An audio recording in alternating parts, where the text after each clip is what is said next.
poppin', y'all? It's your girl, Boss Girl T, aka Tati, and I'm here with my co-host LB. And if you guys didn't know, we're doing back-to-back this week. Let's get it started. On today's episode, we're gonna talk about different childhoods, especially between me and you. We both know that our childhoods are completely different. Oh, for sure. I'm not trying to be a bragger type, but I most definitely live a much luxurious life than what you have lived. Yeah, for sure. So tell me about your childhood before I get into about mine, since you already know about mine. Well, I grew up in New Orleans, Louisiana, as you know. I grew up as that city being the murder capital. I saw a lot of crime. I saw a lot of drug dealing. I saw a lot of heartache. I saw a lot of pain. I don't want to portray it as if it was always bad and I never smiled or I never enjoyed my life with my family. But just growing up in that type of city, that type of environment, you always have to have your guards up nonstop. So personally for me, I grew up in the suburbs. I went to a private school. Yeah. I went to a Boys and Girls Club. Like, I never had money issues or anything where I was like, oh my God, I'm in a bad environment. Mm-hmm. Even growing up in Vegas, where that's like the fast life or whatever people want to call it, I never had a point where I was like, this is the dangerous side of town. Like, for me, I feel like your struggle is such a learning experience because I don't know what the street life is, or I don't have street smarts, as people would say. Do you think growing up the way you grew up helped you in the future or the way you are now? Absolutely. I mean, it toughened me right up. It toughened me right up for hard moments, for the ups and downs and the trial and tribulation that you go through in life every single day. Me growing up in that type of environment, it gave me some type of fire in my heart and my soul to always keep going, no matter what. And I've been through some ups and I've been through a lot of downs. But I would tell you, even when I'm down and out, something inside of me, it kind of ignites a flame and I'm ready to get back on it. Yeah.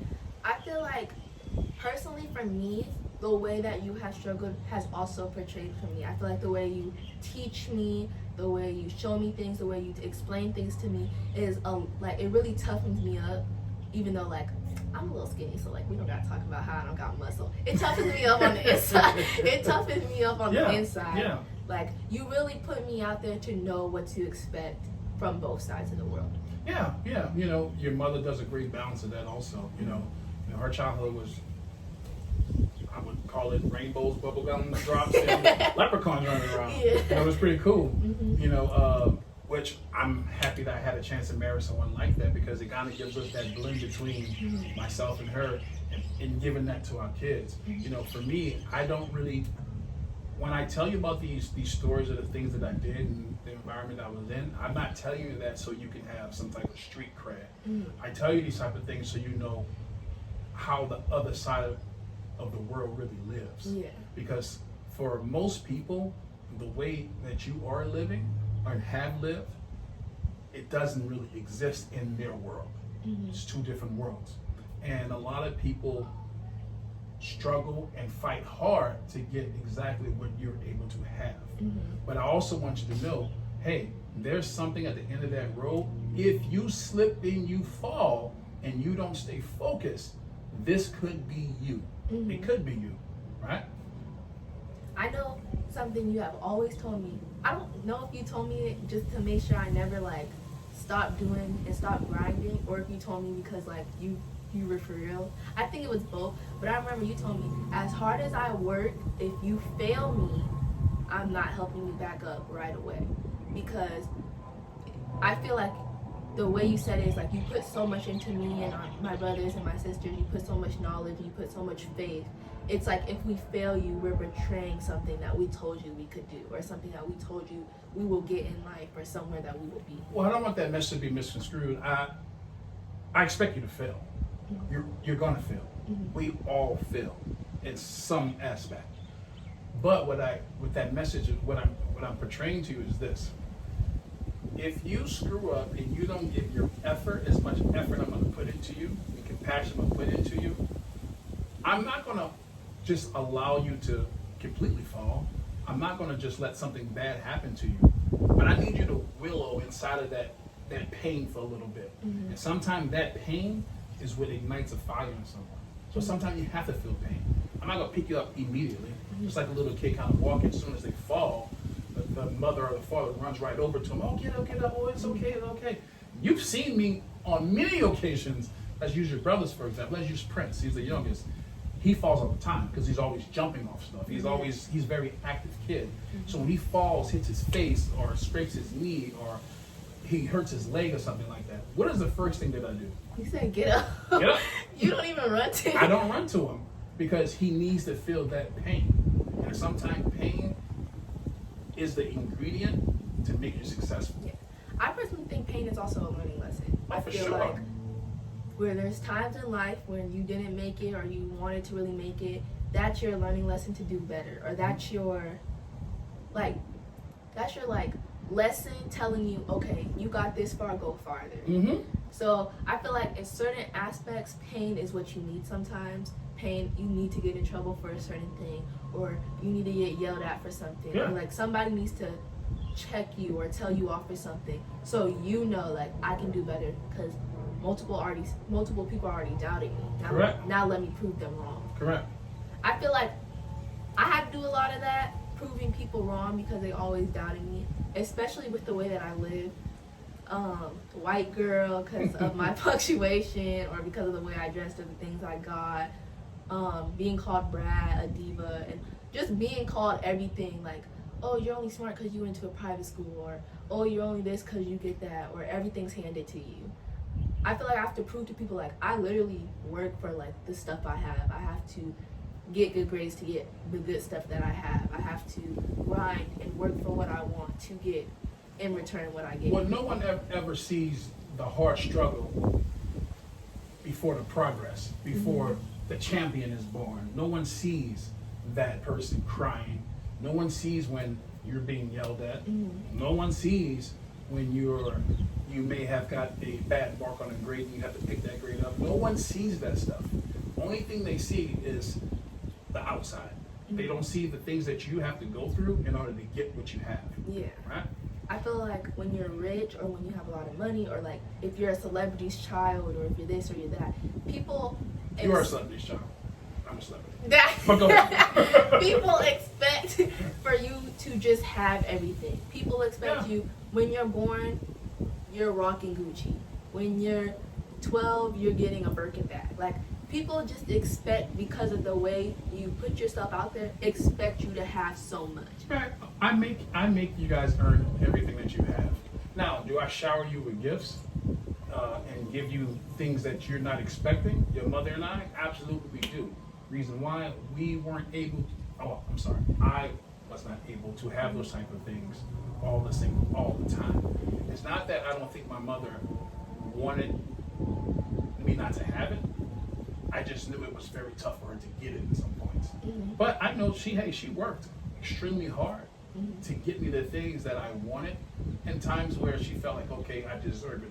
And the only reason I deserved it at that moment because she saw the potential in me, and I worked hard at whatever it was that the situation she put me in. Right? Do you think growing up the way you are is the reason you, like, treat us a certain way? Like, when you were growing up, you used to tell me your mom was very hard for you on school. Yeah. You had to wake up at 5 a.m. for practice. You had to go boom, boom, boom, boom, boom. Whereas when it's with me and King, you're a little more lenient on it. Do you think it's because you were pushed so hard as a child? Like, Well, time's a lot different now too. So yes, I'm a little bit more lenient, but I'm not that much more lenient than my mother was. I'm very hard on you guys when it comes to schoolwork. oh yes. You know, extremely hard on you. I mean, I'm hard on you when it comes to your everyday life and the way you think, the way you talk, the way you present yourself, because all those things matter, because people are sizing you up from the time that they meet you. So, you know, I'm going to be hard on you. I'm a little bit more lenient because of the way society is set down. I can't go around just choking you guys. Like, that's not working that way. But no, you know, putting hands on kids and things of that sort is not necessary. But for me, I like to shower you guys with as much love and affection without buying you things. I like to show you that I actually care, because at the end of the day, family is what we all have. And that's all we're going to ever have. Because people come and people go. Yeah. I want you guys to know that you're loved without wealth. You're loved because you are my children. We made you. You know, something that was very special and divine between your mother and I. You made a very good child. Very true. Yeah. So one thing I want to say is I think because of your childhood and mommy's childhood, school was a lot different for me and Layla. I remember nights where like you would come home and you would literally, even if I told you I did my homework, you would sit there and check my homework. Or if we would go to the movies, you would come back at 11 o'clock, you're gonna sit there and check my homework. Yeah. Whereas mommy, she was more of like, because I went to boys and girls school, she was more of like, oh, Tati already got it because she went to tutoring. Or, oh, daddy's gonna check it. Like, she was never the type of person that was like, let me check your homework. Or she was never stricter on me when I was doing homework than you, because I feel like mommy knew that she had a tutor growing up, I had a tutor growing up, homework was done. Like, we never had that thing where it's like, let me check your homework. It was always, even now, I always come to you like when I want to do a essay, I'm like, Dad, can you check my essay? Or like, can you check this or check this? I never really went to mommy to check it because me and her just don't, like, she's not a school person. Me and her are more like, what are you gonna do when we go shopping? Well, yeah, I mean, parents, they balance each other out, right? Yeah. I mean, there's things that your mother does around the house and for our household financially and just the background work that drives me crazy. Like, I just can't do it. And I feel like if she's doing those type of things, let me fit in and figure out how can I help the household. And I feel like one of those things is helping you guys with school education is very important. You know, even though I came from that type of childhood, I went to private school. I went to all boys school through high school, you know, run by the Josephine Priest. High school, shout out to New Orleans, St. Augustine Purple Knights. I went to that school, but that school was extremely strict. I got paddled every day. Because you're bad. That's not the point. The point is they did not play when it comes to education and sports. You know, we were very nationally ranked when it comes to sports, and we have a very high success rate for graduation and kids that go through college and end up with careers in life. That is a very great school for any child to be in. If that school was here in Hawaii, your brothers will be there. They would Paddling on. You gonna let them get back? Yeah, man. Yeah, because they still do it. They still do it. You know, I don't mean to veer off subject, but they try to take that away. And because it was just part of tradition, the students voted it back in. Yeah, it's crazy. If I was a boy, I would have been like, no. No, man, it's just part of tradition. Yeah. There's some very successful people that come out of that high school. I think because your life was so different from mine, I learned a lot from your life. Like, every story you tell me, every food that you ate, every, like, time you told me, like, you had a hard life, it's like, I really look at it and I'm like, dang, like, I don't experience it, but it's just cool to hear. Like, anybody with a struggling life that has made it out, or anybody with a hard life that has made it out, or, like, when they went through a poor point and they made it out, is really interesting for me to hear, because it's different for everybody.